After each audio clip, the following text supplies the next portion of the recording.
Guess what, Scott? What's that? We're back. All right. We're doing another episode. Episode 2. How does it feel to be a YouTuber? Oh. No. Oh, that's quite a title. That's quite a title.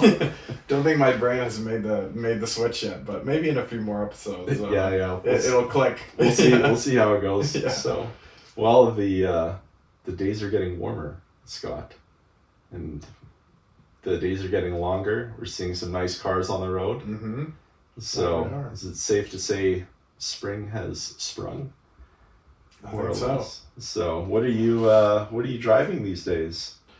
Well, I guess to start off with the boring cars of our household first, is a 2011 Mazda 3. 2011 is an amazing year. One of the best years, I would say.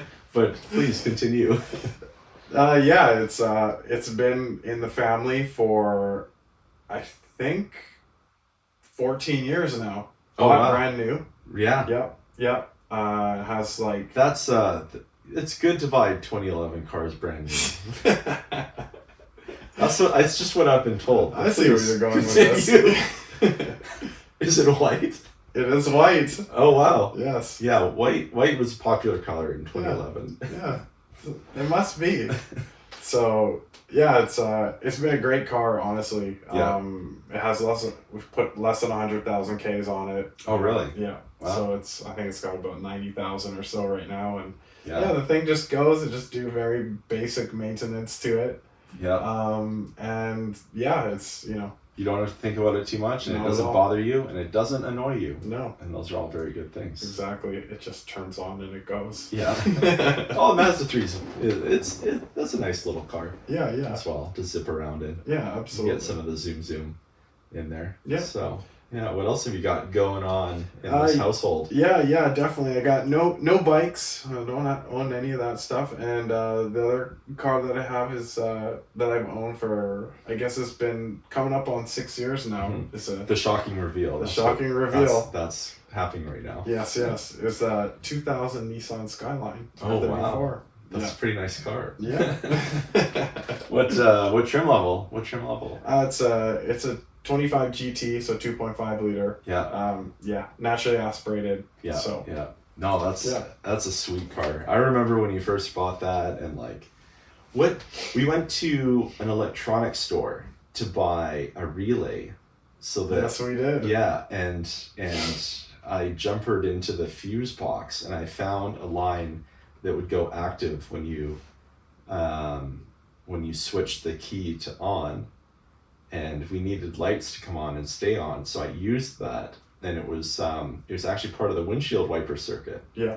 And so I used that to activate the relay to turn the lights on so we could get through inspection. Yep. Gotta have those DRLs. Yeah, gotta have those running DRLs. lights. I guess at this point that's been taken out.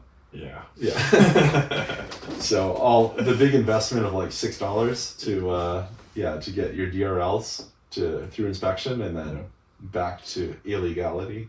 Yes, All right. yes, exactly. Yeah. So yeah, that's a bit of a nutshell of what I've been driving. What about you? What are your cars in your household? Well, I mean, if I haven't spoken highly enough of 2011 as a fine year in the automobile industry, I also bought a car in 2011 and that I still have. That is a Suzuki SX4. It's the JX trim level, so manual hatchback, and it's also been a fantastic car. You don't have to think about it too much. It just turns on and goes. It's been very fun with the all-wheel drive system. When the snow comes, to be a little bit of a second gear terrorist on the streets, flying around sideways late at night, that has happened on several occasions. Yeah. We've had quite a few adventures in your car in the snow, right? Oh yeah. Digging out other people who have gotten stuck on multiple occasions. On not multiple just once. occasions, yeah. We towed. Yeah. We went snowboarding that one time up at Manning Park, and we saw some Alberta people on their red learner plates. That's shots fired. With their CRV in a snowbank, and yeah, pulled it out with my Suzuki. Yeah. So, it I used some old climbing rope that was in the trunk and wrapped it around the trailer hitch or the hitch receiver, I should say, that I had installed myself, bought from E&H Hitch and E&J Hitch in Langley, and yeah, we yoinked it out of the snowbank and got a free 6-pack out of it. Yeah. And met up with them later on the mountain, and yeah, we shredded a little bit, and that was fun. It was a good day. That was a good day. Yeah. So yeah, I think you did your first donuts ever in my car. Yes, that's right. Yeah, Yes. yeah. At the same time, we bailed somebody out. I remember in that parking lot too. Yeah, that was a Jetta Yeah. on like very definitely not winter tires. like pretty sure they were on summer performance tires, and they were trying to go up like a 5% grade in slush. Wasn't happening. So yeah, we pushed them. We pushed them, got them on the street. The street had been plowed, the parking lot had not. It was, yeah, they'd made it up the steepest part just by momentum, and they couldn't get all the way up. So yeah, that was pretty fun. We've pushed a few people in that were stuck in their cars. Yeah. The proud Canadian tradition of get out and push people who are stuck. So yeah. Yeah, that's one of the cars. Yeah. It's one of the cars. The old Suzuki. Now, currently it's lifted on oversized tires with no sway bars, and if you think that's sketchy, it's actually not that bad. So I usually, yeah, there's definitely a lot more body roll. It's a bit of a bushwhacker car now, so it's kind of funny, like doing some reading on the car. It's really it's like the North American big block Suzuki, like the big block version of what is it, the Suzuki Swift? It's a Euro Swift chassis that's stretched with a bigger engine. Right. So, and you get the 6-speed instead of a 5. So, no, that's been a great car. I also we have a 2022 Honda Accord Touring with a 2-liter turbo engine. So this is the fastest accelerating car, or the fastest accelerating Accord, I should say, that Honda has produced, to my knowledge. And it's got, we're looking for the manual. We're definitely looking for the manual, right, but we kind of got skunked, found a 10-speed auto, and honestly, like after driving that auto, I was like, this is a great engine transmission pairing for this chassis. It's a sweet car to drive. So, and I'm sure anyone who's driven the top trim Accords, they Honda sprinkles their magic in those things. It's cool. Yeah. It's a comfortable car, I must say. It's comfortable. Yeah, it's quick. Yeah. It's it's an awesome road trip car, and fuel economy is pretty exceptional. Like, considering we basically have like a marginally detuned Civic Type R engine in there. It's we'll easily do like on a road trip we'll do like high 30 miles per gallon range, and in town we're like high 20s to low 30s. So runs on 87 octane. Yeah. Done deal. Great car. Nice. So, all right, on to the main event. Are you sure? Yeah. I do have a 2010 Kawasaki Vulcan Nomad 1700. So probably one of the most inefficient engines in the modern era. It's the big 1700cc lump that probably puts out more heat than horsepower, but that's how they ran it to meet emissions and get that Harley feel. So I'll potentially be selling it, very much likely be selling it in the next few weeks, and then we'll see if I get something else, because it's been replaced with a car, as you would have it. 2002 Ford Mustang GT. I got the new Edge Mustang with the V8. I got the V8, the manual, the rear wheel drive, the trifecta of enthusiasm. Nice. And hardtop. So that's been keeping me busy for the last 33 days or so. And yeah, that's been pretty fun. I think we'll get to driving these cars maybe a little later in the episode. Oh yeah. So wouldn't that be fun? So yeah, how long? I guess yeah. How many kilometers? How many kilometers do you have on your car, the Skyline? On the Skyline, I think it's around 140,000. 140, and you bought it? Yeah, I know when it came off the boat, it was 103. Wow. So I put about 35. Nothing. Nothing at all really in the 6 years of ownership. So very low kilometers. Yeah, I think I bought mine with 221,000, and I've got 225. Okay. On it now in a month of driving.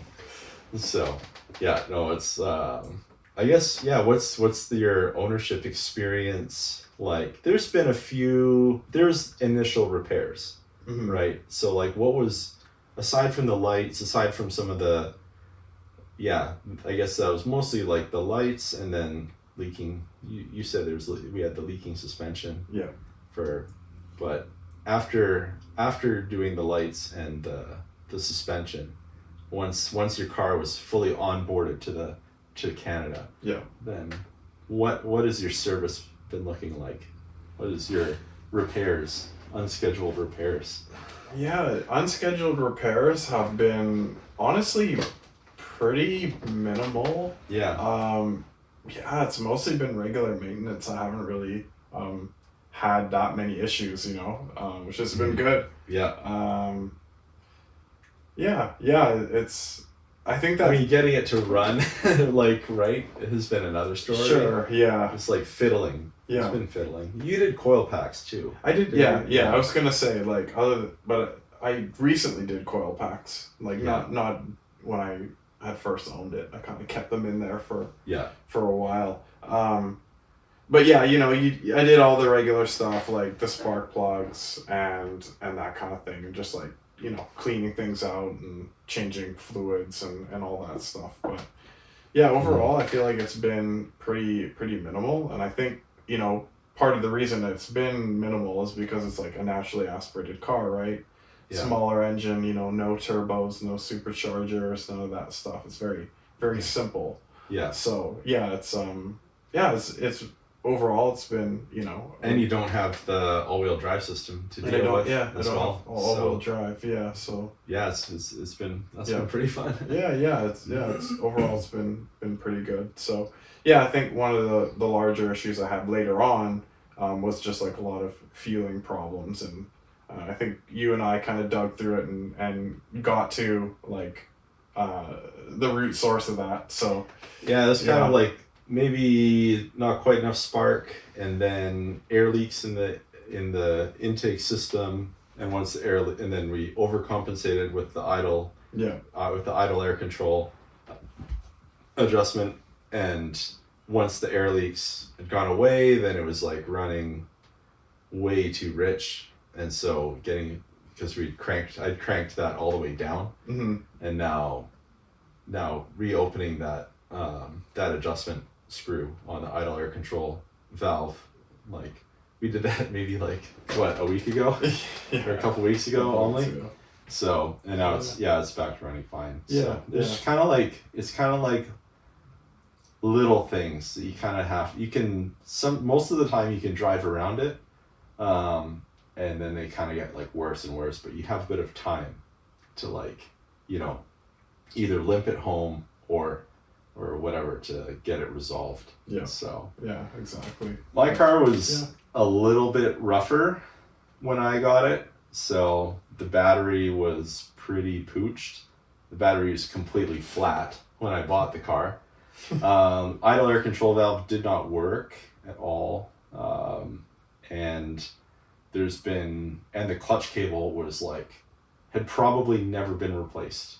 It was so stiff. It was binding up like crazy. It was adjusted. There's so much with so much slack in the system that you would put your foot all the way to the floor just to get the car out of gear, and even then it wasn't necessarily fully releasing. And I just drove it like that for a week, But replace the battery, and then what else?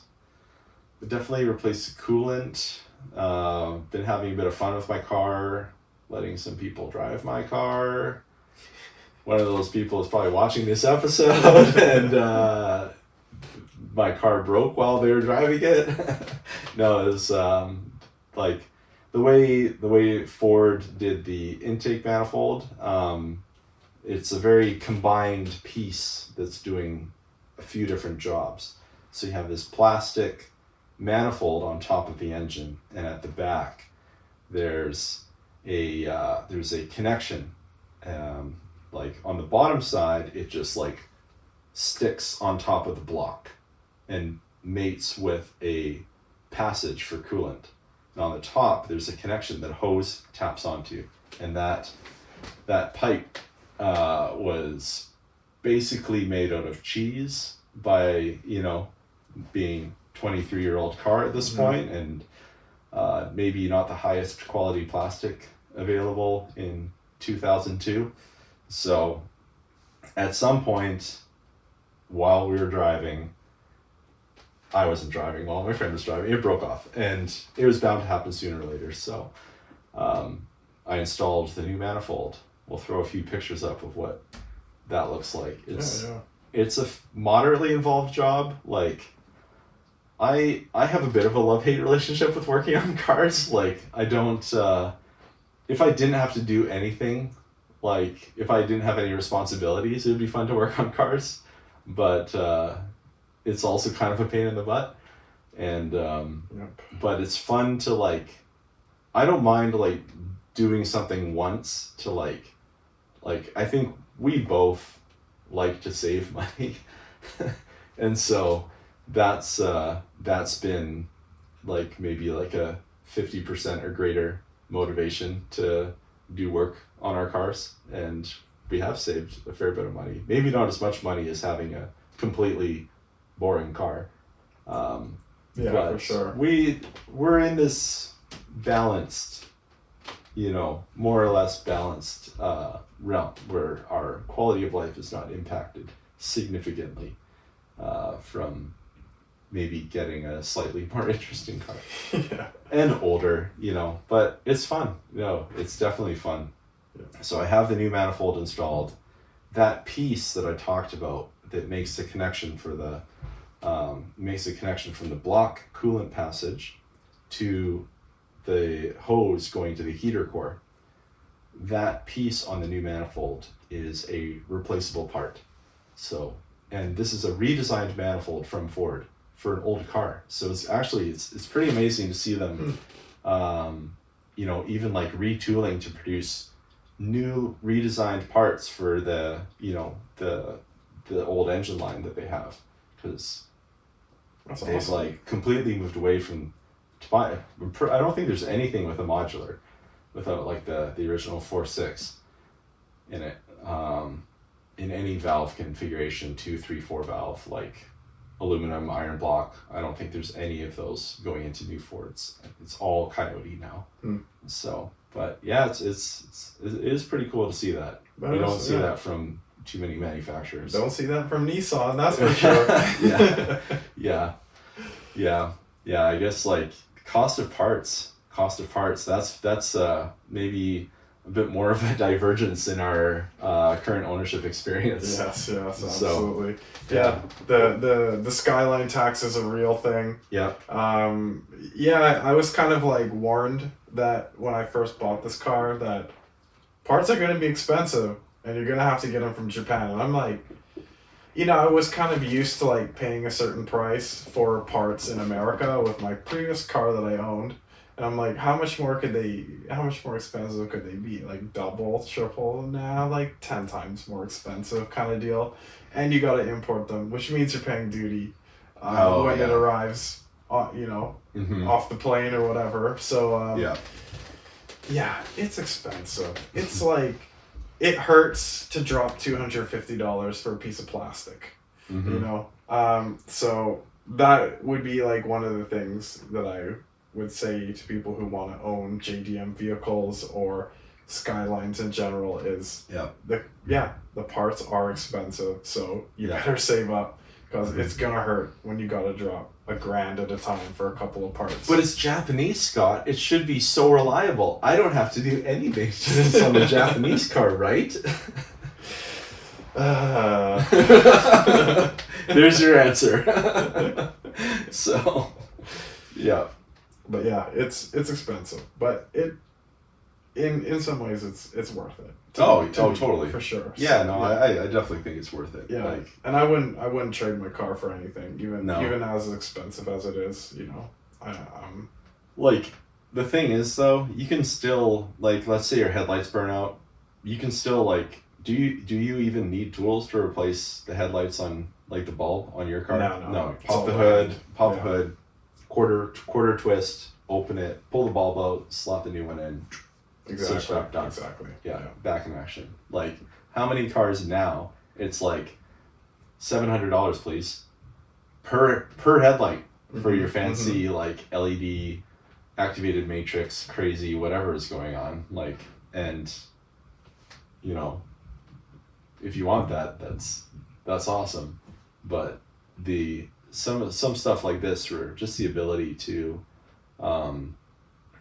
yeah, even like fluid changes, you know, I've literally never changed coolant on any vehicle I've ever owned, except for the Mustang, like maybe a couple weeks ago. Mm-hmm.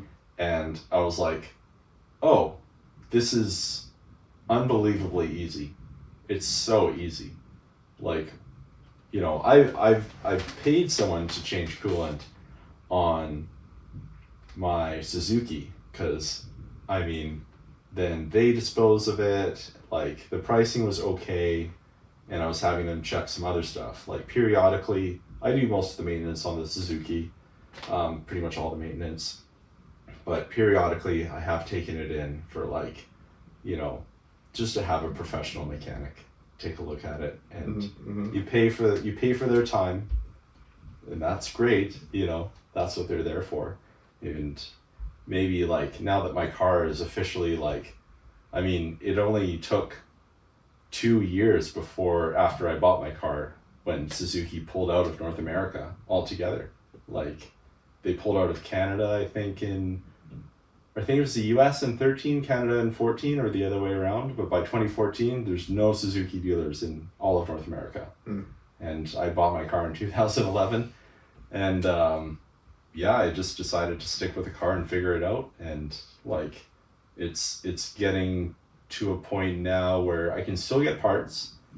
Some of them are getting a bit harder to find. But I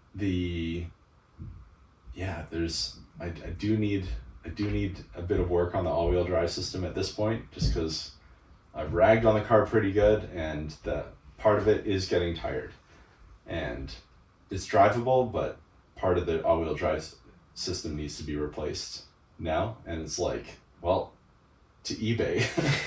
And who would put it in though? Like, who would work on the car? So it can be hard to find a shop to do some of that work. Right. But you take your car to Nissan. They work on it, don't they? Yeah, they'll do basic stuff. Right. Yeah. They can't do anything complicated. You know, when I did have that fueling issue, like, I took it to them. They're like, there's nothing more that we can tell you that you don't already know. And I'm like, okay, cool. All right. Yeah. So basically, you're not going to work on this. Yeah. But they'll do the basic stuff. You know, you want your coolant changed? Yeah, they'll do it, no problem. Yeah. Kind of stuff. So yeah, some of that stuff is pretty easy. Yeah. Or like some of the basic fluids, brakes, tires, whatever is relatively straightforward. But yeah, then there's, depending on what you drive, you know, it's like if you had an old Alfa Romeo, it's like, you know, a guy or you are the guy. Yeah. And if you're not, you're gonna be.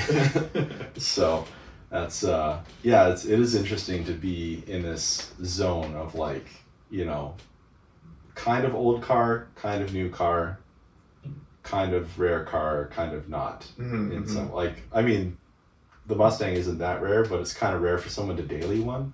So it's yeah, it is pretty fun. Yeah. So how about how about let's get into the weeds a little more Sure. on some of these two cars, because I feel like you were looking for something very particular. There's like quite a lot of cars that I like, but then I ultra constrain myself, usually to be like over economical about it or to over rationalize it. But in a lot of ways the cars are similar, and in a lot of ways they're different. So yeah, what are some of those similarities, I guess? They're both black, They are. they're both hardtop, they're both 2+2, manual, Mm-hmm. rear wheel drive. They both technically have independent front suspension. Yours is more sophisticated than mine. Yeah, I guess what are some other details that stand out to you? Do we talk about suspension yet? Sort of, right? Oh yeah, keep going. Okay. Well, I got double wishbone in the front. Yeah, Yeah, and multi-link in the rear. yeah. Yeah. This is where it diverges.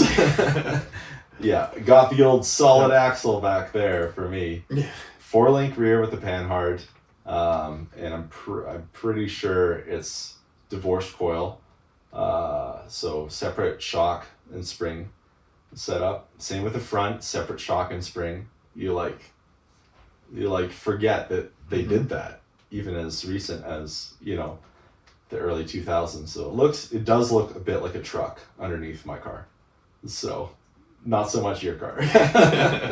So you've got the coilovers front and back. I do, yes. Yeah. Yeah. So yeah, a little more sophisticated in that sense. So I guess you got the old straight six in your car. Yes, inline 6, yep. 2.5. 2.5. Not bad. Yep. Yours is definitely not going to be the same. Yeah. It would be cool if it was a 5-liter, because then the 5.0 is classic Mustang, but I've got the 4.6-liter 2-valve. That's the maybe not the most inspiring Mustang engine, but it is a V8, and it actually sounds good. And by 2002, they're making perfectly reasonable power out of those engines. So the initial switchover, you're pretty firmly at 200 horsepower at the crank, out of that new overhead cam. This is like Ford's first, like mass market overhead cam engine that they were putting in the Mustangs and their trucks, and they've carried that through. They've stuck with the overhead cams, where Chevrolet has a lot of the push rod in their V8s. So yeah, different character than you would expect from a V8. It's not like a kick your teeth in amount of torque down low, and it doesn't fall on its face at 5,000, 4,000 RPM like you would theoretically imagine an old pushrod V8 to do. It does like to rev. It doesn't pull extremely hard at the top. We're limited by airflow for sure, but it's a nice little engine. So nice.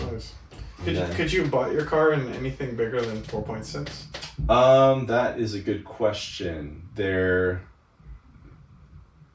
not to my knowledge. It's pretty easy to swap in bigger engines. Like I'm sure. Yeah. There's people doing 7.3, dropping truck engines into their Mustangs. It makes it pretty ridiculous. But no, it was 4.6. You could do, what they were doing was they had a 2-valve variant, iron block aluminum heads. Then they were doing 4-valve variants, all aluminum. And those were pretty special cars. So you have the Mach 1, over 7,000 RPM, 4-valve heads, like a real screaming engine. And the iconic SVT Cobra, well actually SVT Cobra R too. So SVT Cobra was like the later ones were supercharged, 390 horsepower on the 4-valve engines. and then the SVT Cobra R was 385 horsepower NA. Mm. Actually, that was 5.2 liter on that. Okay. So, and it revved. Those things were, that was, I think that was the first car I ever learned how to draw, was the SVT Cobra R 2000. You know, they only made 300 of those. So you see them on Bring a Trailer and whatnot going for 100K. Yeah. So it's a pretty rowdy car. Very cool though. So I guess, so not all, we both have 5 speeds. Yeah. But not all 5 speeds are the same 5 speeds, are they? Definitely. And not all final, even if they were, it's pretty fun, like with a rear wheel drive car, to change your final drive. You can really change the overall driving, envelope of the car with just one simple gear change, your final drive and your rear diff. So yeah, what have you, tell the viewers what you're running for a final drive. My final drive is 4.36 to 1. Yeah. Yeah. So 1 or for 4.36 turns of the input shaft, your tires turn once. Yeah. That's a pretty steep gear reduction. That's like drag racer territory. Yeah. And that's why it's revving at 3,500 RPMs at 100 kilometers an hour. In fifth. Yeah. Yeah. Yeah. In on the highway, I'm in 4th at 100K going, and I'll be revving at 2,500 RPM. Like for comparison. So I think I still have, my car is like completely stock.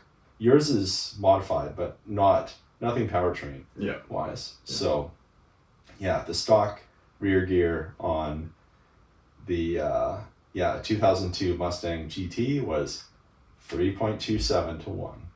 So man, what a difference.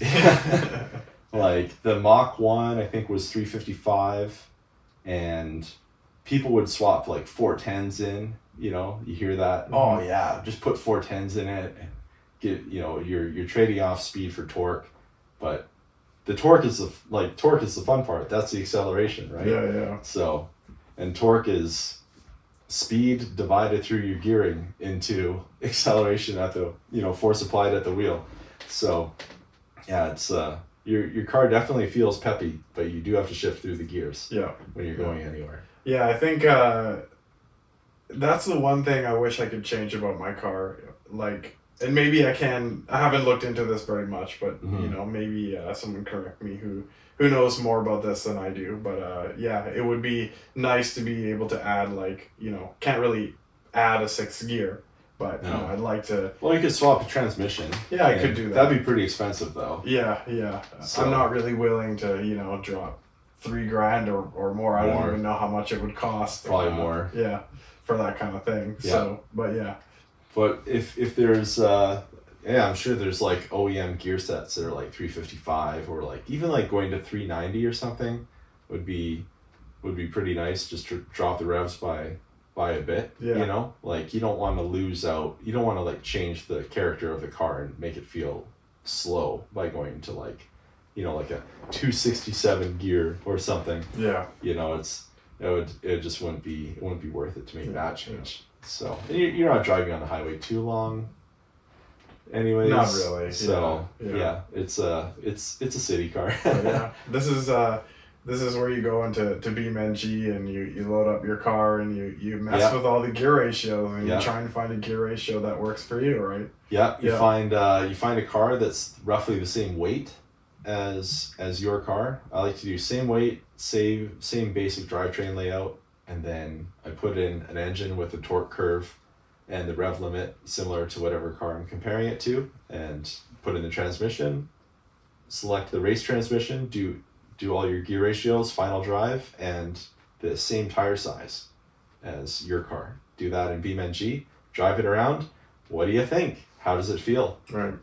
And get that baseline by recreating your own car in BeamNG, like recreating your mechanical advantage and like power source, basically, like your recreate like the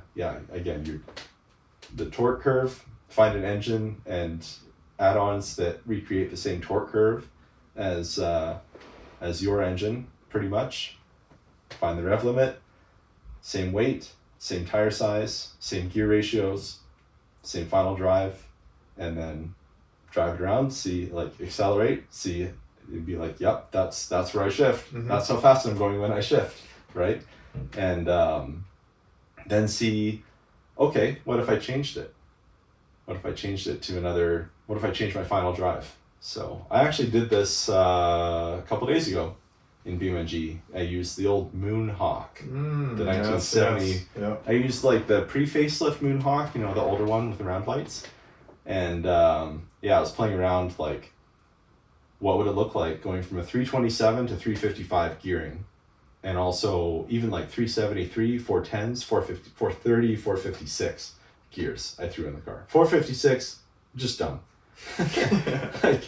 like maybe if you're running giant slicks and you have a big horsepower car.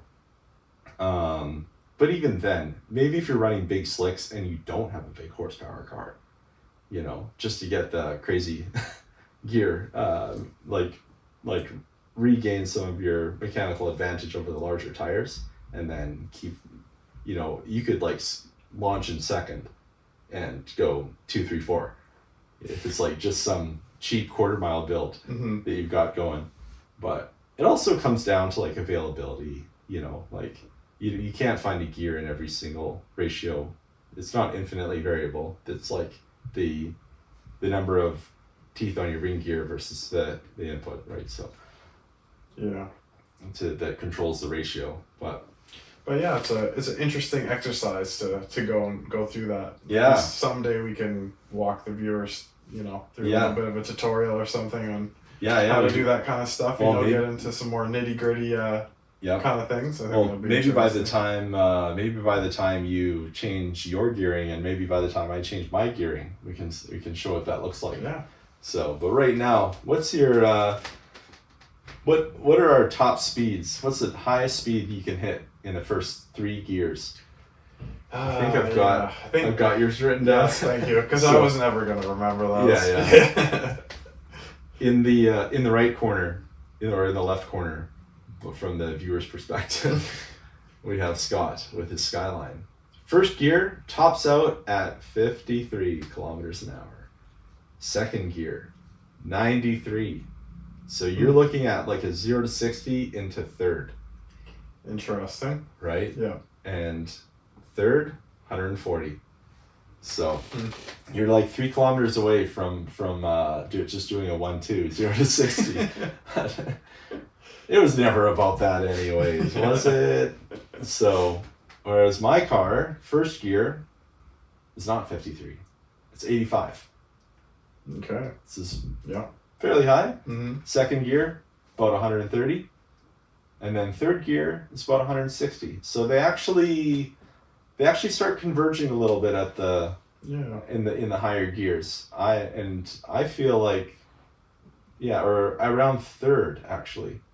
Because then your gears stay short and my gears get longer from there. And I suspect that if we were both in 5th gear, we would be making the same peak torque, like the peak force applied to the wheel, or maybe even 4th gear. So with your shorter 4th and my taller 4th, we would be it would have the same amount of acceleration in those gears. So what's your total max speed? Just curious. In 5th. I mean the car can't hit it, and I don't know what it is anyways. So yeah, I don't even know I'm not even sure we could get the top of 4th, because 4th is already getting to be a pretty tall gear, and top speed of the car is around it's around 150 miles an hour, maybe 155, something like that. Okay, so like 240K or something. Yeah, it's what 240. Yeah. So, which is like, that's all you need, I've never gone faster than 220 on public streets. statute of limitations is well past on that, and I haven't done any of that recently. But so we have these cars now. Yeah. But there was a time when we were wondering, what would we buy? What did you cross shop your Skyline against when you were thinking about getting a car? Yeah, it's an interesting question. Okay, so the first criteria of the car that I wanted was I wanted like a car that meant a lot to me, and that like, yeah, I guess like a pride of ownership thing, because like in the first car, which you saw in the previous episode, that car was just like an A to B car to me. It was just okay. I didn't really care, too much about it. I probably didn't do enough maintenance on it that I should have, but it Or turned you out also anyway. didn't have to. But I also didn't have to, right? So Or you didn't feel compelled to. yeah, exactly, right. So that was like kind of the first piece of criteria that I wanted, was like, or that I was looking for, was like, okay, I want like a car that has that sort of pride of ownership aspect to it. So in terms of cars that I cross shop, I wouldn't say that I really cross shop too many. Like I think, we mentioned earlier about like the IS250. So that was kind of like how would you say it? Like a sporty, They're both compact executive cars. Yeah, I was gonna That's say like, corporate car, but that's not the right word. No, a corporate car is Yeah. like a Chrysler 300 or it's like a Chevy Tahoe. Yeah. No. So that's you're pretty locked in to the Skyline. Yeah. I didn't really waver too much, or I didn't really explore too many options. Yeah. I did go to some JDM dealers and like In Vancouver. Yeah, in Vancouver, and I don't even recall what I drove there, but nothing really worth mentioning, I guess, since I can't remember. Well, So, it didn't. Yeah, you didn't remember it. It didn't stick with you. So, Yeah. You're looking for that something meaningful to you, and to get that real nostalgia factor from cars that we grew up playing video games and seeing in movies, and all the lore and mythos surrounding those JDM cars. Yeah. So that's pretty cool. Yeah. No, it's interesting, but I guess on your side, you kind of went in many different directions, right? Yeah. Yeah. Can you speak more a bit about that? I really like, there's a lot of similarities in the way I feel about my car, where like I like the way the New Edge looks. I always liked the New Edge. I remember when it came out, I was in elementary school and I was just like, that looks pretty good, I actually, it's not a car I seriously gravitated to necessarily. I didn't think I would own one, like, what would, the car I actually started with, my starting point when I was thinking about a fun car was C5 Corvette, hardtop. That was like, or like the coupe. Technically, it has a removable like little part of the top. It's kind of like a Targa top, like like a Porsche Targa top. But that was sort of my starting point. C5 Corvette. Okay, that's cool. I drove one. I liked it. I didn't necessarily love it. I would still consider getting one. I still think they're good cars, and like there's a lot of great things going for them, especially on paper. But the engine character seemed more sedate than I was expecting, even though it was quick. And the chassis I did drive a convertible with the top down, to be fair, but the chassis was noticeably more flexible than I wanted to deal with. And it is just a 2-seater, and I kind of wanted a 2+2. Also, at that point, we had been talking about this podcast, and I really wanted the counterpoint, the antagonist, the equal and opposite to your car in many ways. So I was like, man, what would be a black hardtop 5-speed NA rear-wheel drive car, but from America, you know? So I considered, like, even with that said, I was very prepared to zag and go in a totally different direction. So one of the cars I considered as well was an SW20, a second gen MR2 turbo. Did the deep dive, read about the snap oversteer, and I was like, yep, we can fix this with some geometry correction and maybe some chassis stiffening. Like, there's ways around this. I like the way the car looks. I think they look amazing, you know. I've owned a first gen MR2 as well. That was fun. But yeah, I just I kind of shied away from, I didn't really want a turbo. Like, I've had a turbocharged car. I mean, I had a first gen Eagle Talon. You remember that? Yeah. That was a super fun car, comfortable, great visibility, is quick, like, again, around 220 horsepower.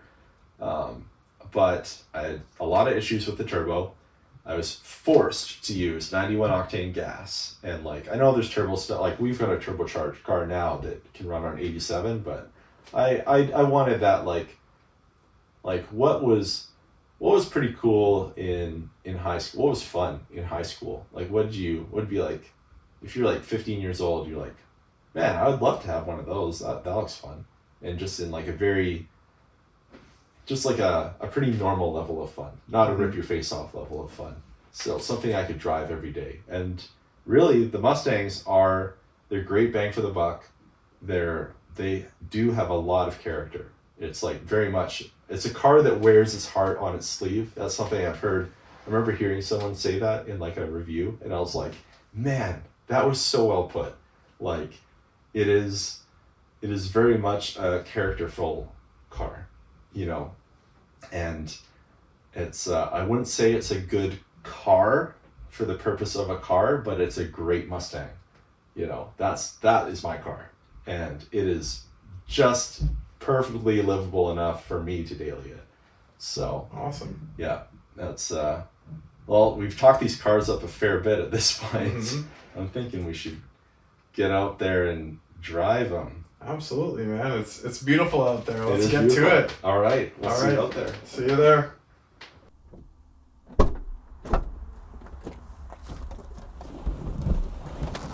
Oh, hey, Scott. Oh, hey. What do you think of my new car? It's awesome.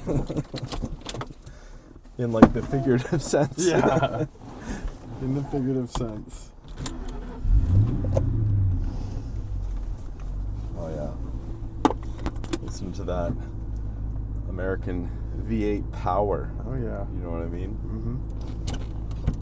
This was the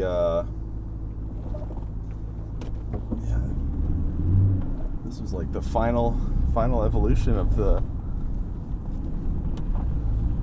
old Ford modular V8. So how long have you owned this car for now? I don't even know if it's been a month.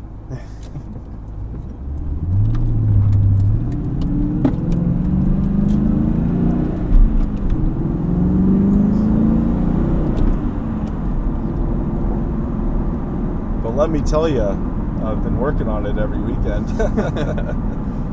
Old car problems. Old car problems.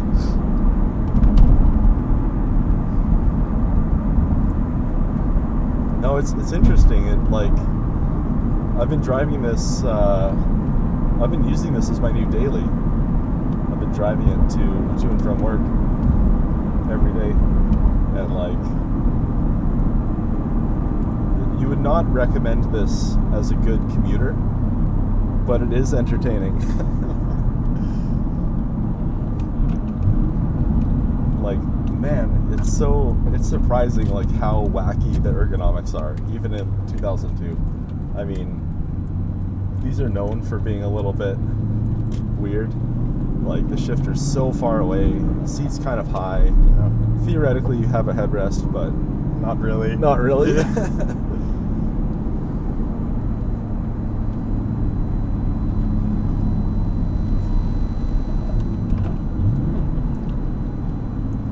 But at the same time, like, my turn signal stock is in like the perfect location. I wish more brands would have the turn signal stock like kicked down at a bit of an angle.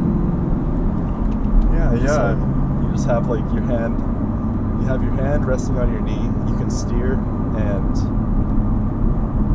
change lanes without moving, basically.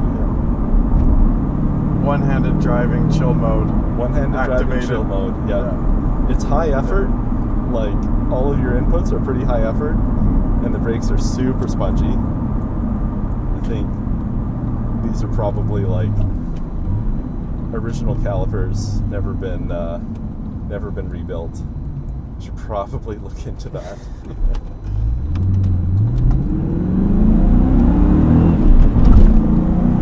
Nice. Got a lot of power. Yeah. Sucks you back into the seat.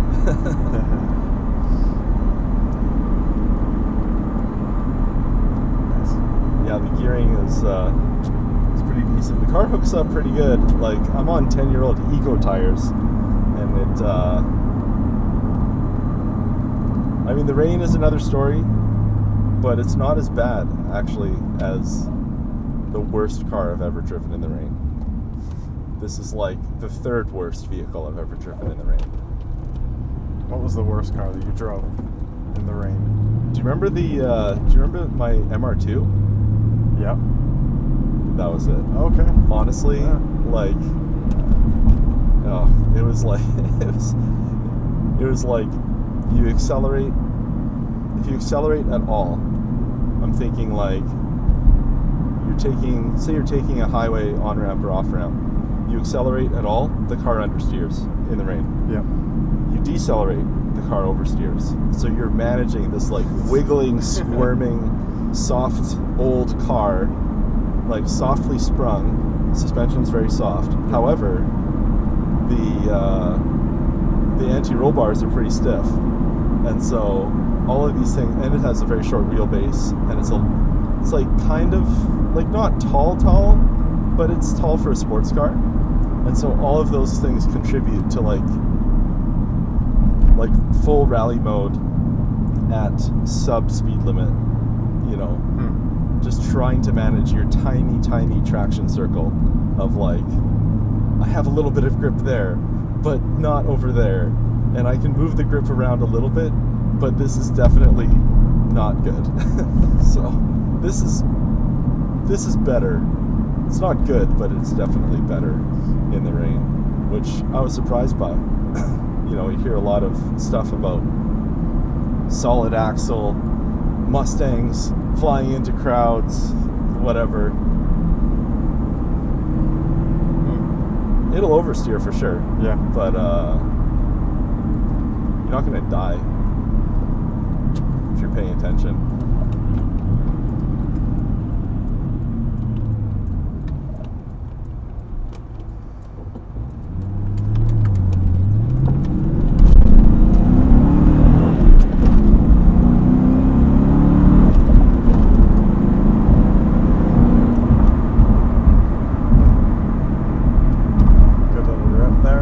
It also does amazing burnouts.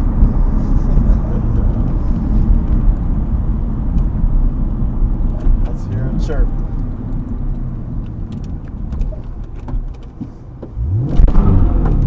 Whoa. Traction control also works.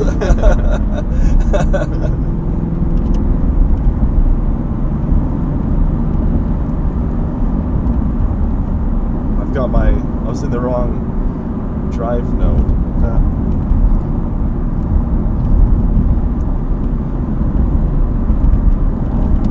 Does the car handle well overall? Pretty nimble? It's I would say it's like nimble through like an Instagram filter of squish. Okay. You know, Yeah. it's like once you figure out how much input you need to give to get it to do stuff, it'll do all the things you reasonably want it to do. I might do a little turnaround here. Yeah, sure.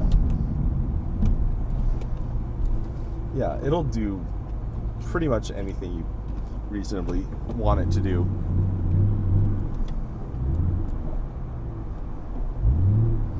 And it's so easy to see, like, where the corners of the car are. Like, it's so easy to, like, manage the size compared to newer stuff. It's really easy to see everything. I'm like very 90-degree turn to the right to turn to the left. I can see the four corners of the car, and like parking is super easy. Yeah, super good visibility. The chassis is like this generation, like the SN95. This is when Mustangs actually got like properly stiff chassis. Like this is like a good base that you can apply decent suspension to, decent tires, decent brakes, and have a great little track car, little autocross rocket, you know. Take it drag racing. You never, like, you hear a lot of like, especially open top cars, you'll have to add chassis brace, like stiffeners, X brace, front, whatever. Like, once you start adding more tire, more horsepower, more suspension to the car. But I mean, those things all help, but this was like the first Mustang where you didn't really need to start doing that until you're in a whole another category of performance, like a significantly higher.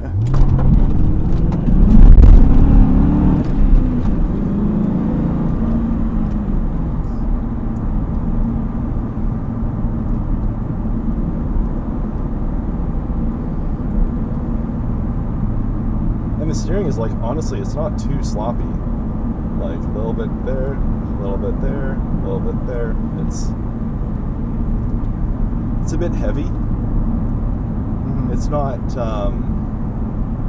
you're not going to get the same amount of feedback from the road surface as you would with, like, I don't know, purely based on what the internet says, air-cooled Porsche or something, or like even the modern stuff with hydraulic power steering. Not the newest stuff, I guess, but it's honestly it's pretty good.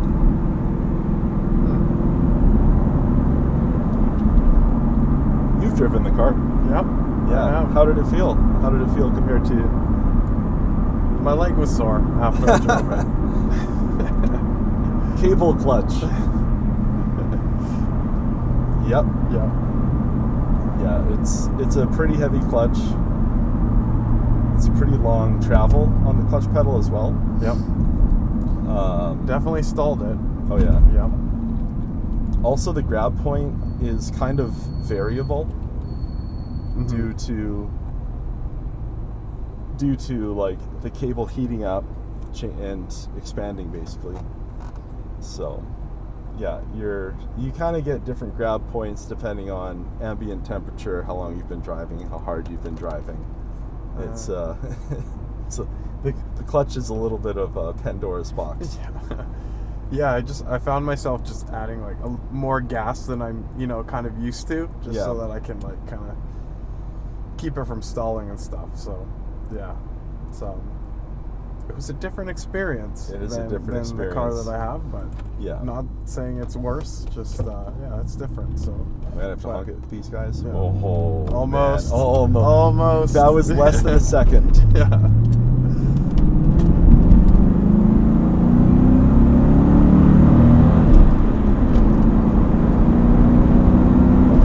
Yeah, overall, I felt like the car drove pretty decently to say the least. Yeah. I haven't been behind the wheel of very many like V8s, and yeah, it was a pleasant experience. So A V8 is a pleasant experience. Yeah, it's the big naturally aspirated engines will be sorely missed if they ever go away entirely. Yeah, for sure, right? Definitely seems like we're moving into an era where It's harder to do it. Exactly. But not impossible. Yeah. So Ford has still hung on to their 5-liter Coyote engines, and in 2025, no more Camaro. This Corvette is going a little bit upmarket. Still has their big V8, which is good. Oh, We're going on the highway. I guess All we're right. going.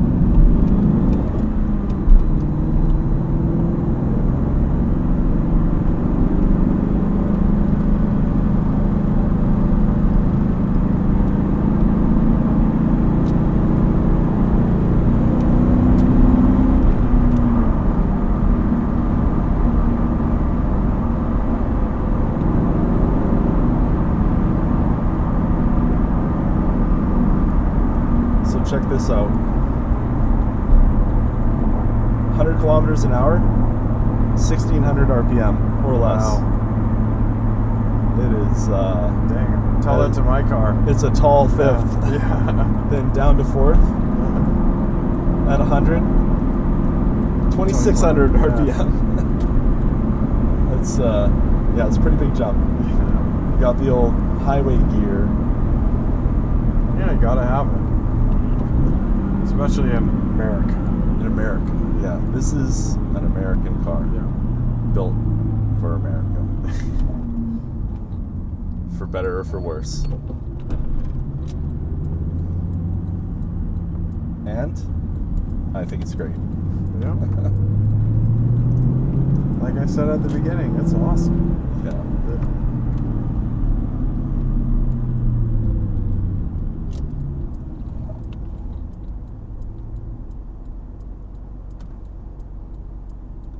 Fake hood scoop and all. Yep. What do you think of the seats, minus the headrest? Honestly, they're pretty comfy. Yeah. Like, You doing a road trip in this? oh yeah. In it? Yeah. Yeah. Yeah, I could it's weird cuz like considering how unergonomic it feels at first, and there's only like a few settings for like how much you can tilt your seat. Mm-hmm. It's not infinitely adjustable. You do have to pull the lever and kind of notch it into these different spots, and there's only like 4 spots. Yeah, once you're there, you're there. Like, it's pretty comfy. I don't mind reaching a bit for the shifter. I don't mind working a little harder to do the clutch, and the brakes work.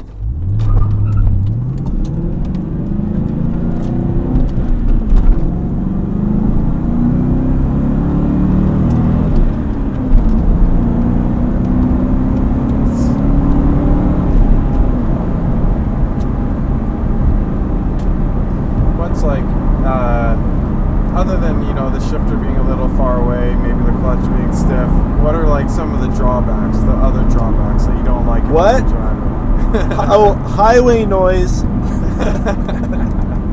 Good one. It's not as bad. It's honestly not as bad though as some cars I've driven. Yeah. I feel like it's actually quieter on the highway than an ND Miata with a rag top.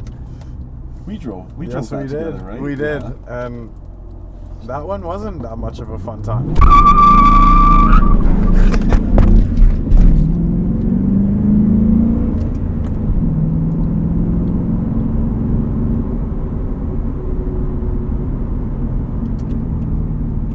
One tire fire there a bit.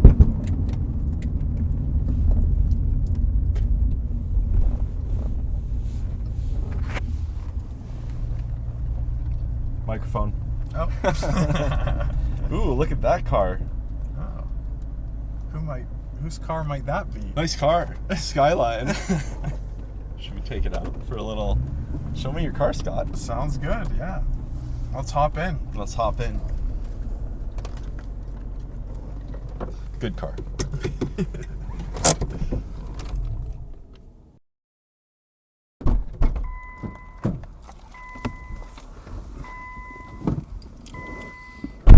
Okay, John, here we are. Car number 2. Car number 2. Well, isn't this interesting? Yeah. We get to sit on the same side. Yeah.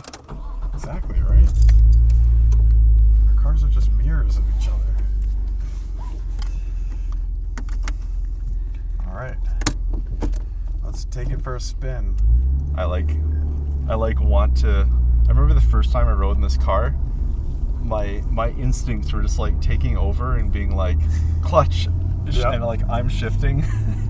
This is the same transmission. Like, this is the same shift pattern. You know, you'd wonder, oh, is it like reversed, or are the pedals the same way around? No, it's all exactly the same. Yeah.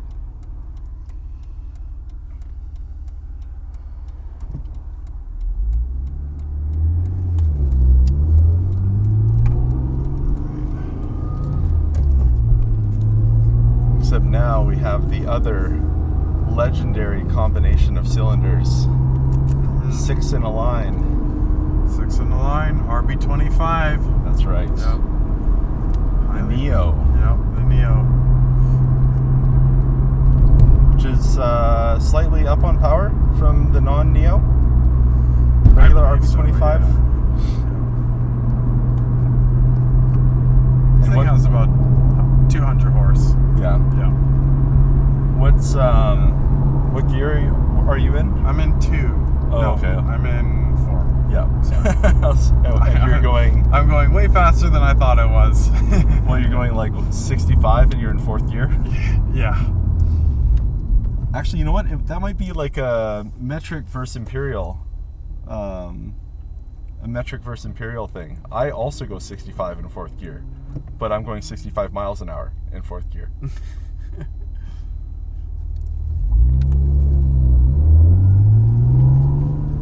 Lots of traffic. Well, it's a nice day. Turned into a pretty nice day to be out driving. Yeah, it sure did. Little bits of blue sky. Yeah.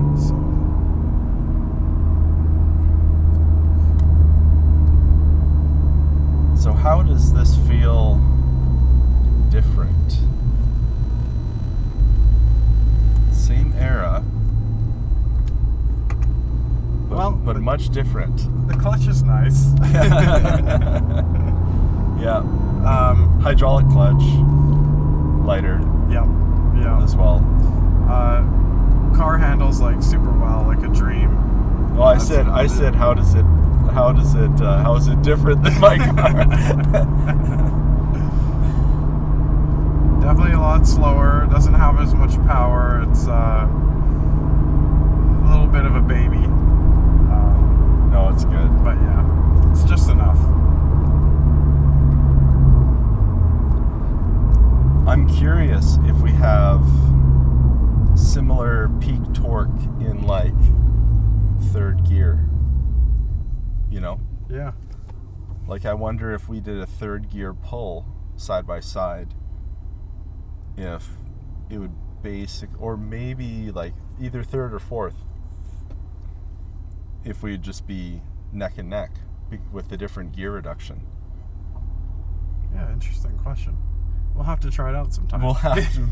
Maybe we'll try it out sometime in a controlled environment. Of course. In a quiet environment, I mean.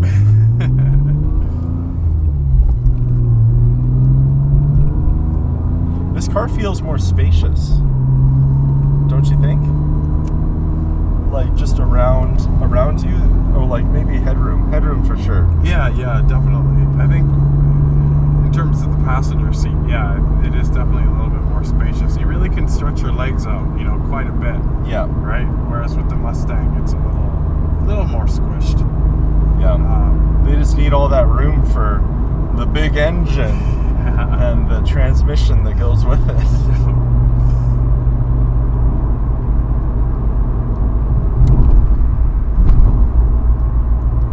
does feel quite precise and nice.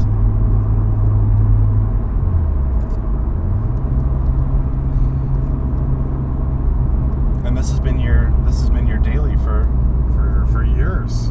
Yeah. Now. Yeah. I think May 17th it will be 6 years I'll own this thing. Okay. So yeah, daily for 6 years basically. Yeah. Yeah.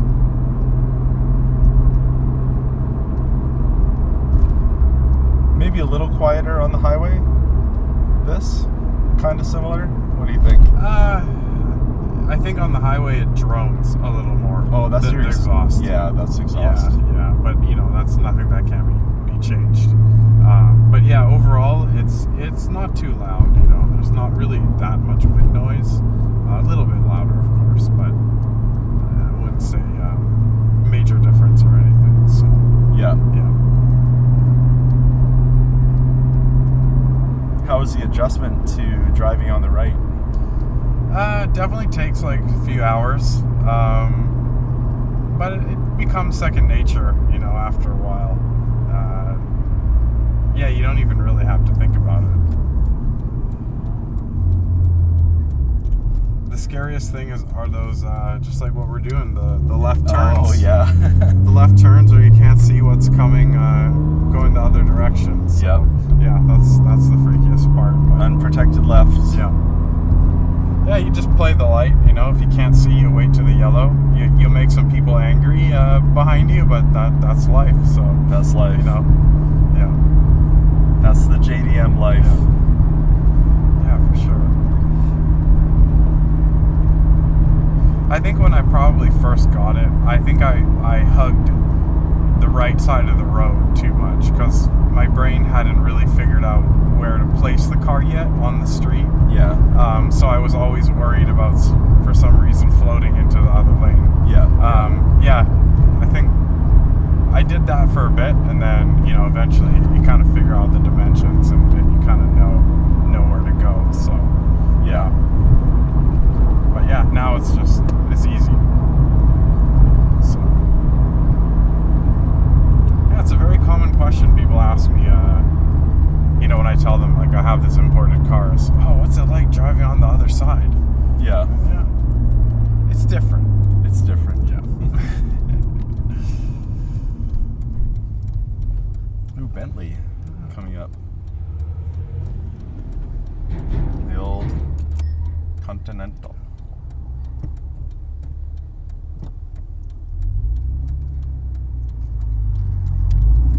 But what I do really love about this car is you can just really rev it out. Yeah. Let's hear it, Scott.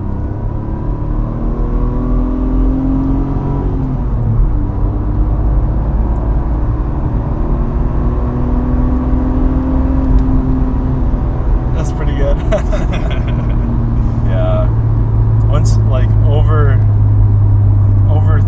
4,000 RPM, and over, if you're at least half throttle or more, it's a great sound. Yeah. And with the short gearing too, you can like slam a few gears. You're doing the speed limit. Like, Oh, heck yeah. Yeah. you row through them pretty quick. It's definitely like, both of our cars, I feel like, are feel-good cars. Like, and a relatively low bar for ownership. Like, if you want to buy one, you can. Yeah. You just have to go out and look for a little while. Find the right one. Find the right Yeah. one, but they're there. Oh, for sure, yeah. Like, I mean, it is harder to find a good condition Skyline that hasn't been beat on for a good price. Yeah. But I'm thinking more in terms of once you have the car, they don't give you an insane amount of grief. Just the typical old car stuff, which I'm becoming reacquainted with, as we'll talk about, Yeah. as we talked about. Yeah. But Yeah, it's definitely hard to find one that hasn't been beat on. I think there's just too much like modding out there, and you never really know what you're gonna get from the previous owner, especially with Skylines. So yeah, I think the best way to go about that is try and find one in Japan. I feel like Japanese people are not, I don't know, it seems like the Skylines that have come out of Japan are not as modified as like some of the stuff you find in North America, but that's only because we mod the crap out of our cars. Yeah, we mod the crap out of them, but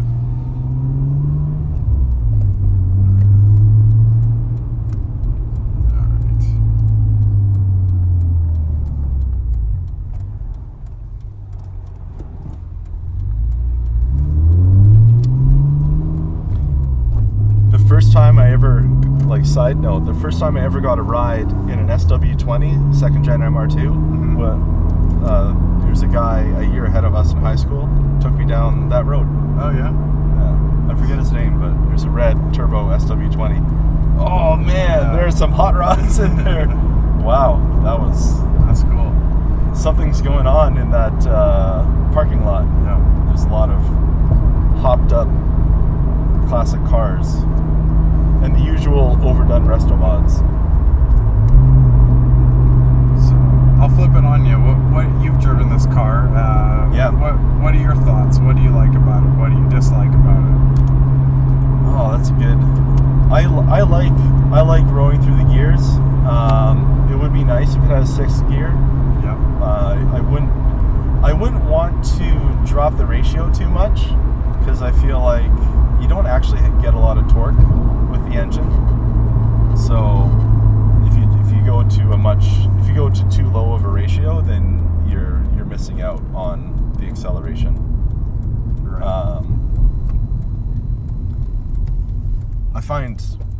I love the visibility. It's the drone is a bit much sometimes. It's just like certain RPM can definitely be annoying. And it's so smooth, like even at very low RPM, coming from mostly 4 cylinders. I mean, the Mustang is, like I've said, it's the first V8 I've ever owned. It's the first car that didn't have an inline 4 cylinder that I've ever owned. Alright, yeah. And that is also a smooth engine, although you do get a rumble at idle. This is like always turbine smooth. It's pretty nice.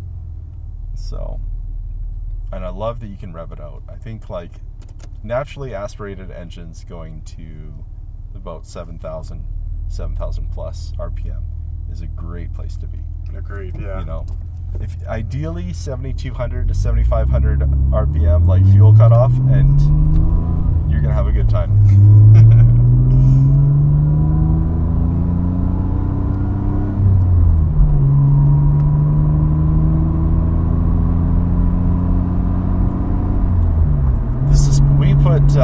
The suspension we put in the car, I personally would want more wheel travel out of the suspension. I think the geometry is like excellent in this car, and like the chassis, again, another like stiff chassis, a good, well-designed hard top. So you're not getting a lot of flex and weird behavior. It's like a trustworthy chassis. Yeah, I think that's somewhere on the list for me to change. I'm not really a huge fan of the coilovers that are on here right now. Yeah, but it had to be done. It had to be done. Yeah, in order to get it legal. So, because when you imported it, the original coilovers were like leaking, shock fluid, shock oil all over the place. It's kind of gross. Yeah. And so, which is actually a bit of a shame because those ones are like pretty high quality, and I don't remember what brand they were, but they were like they're street. They're made for street, and it made the car ride like really well. Oh, so that was aftermarket as well. It was, yeah. Oh. Yeah.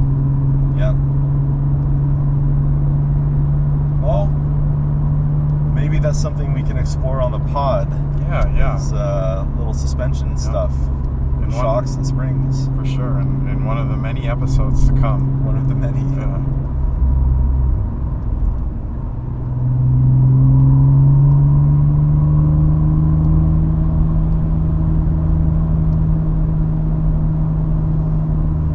Actually, if anything,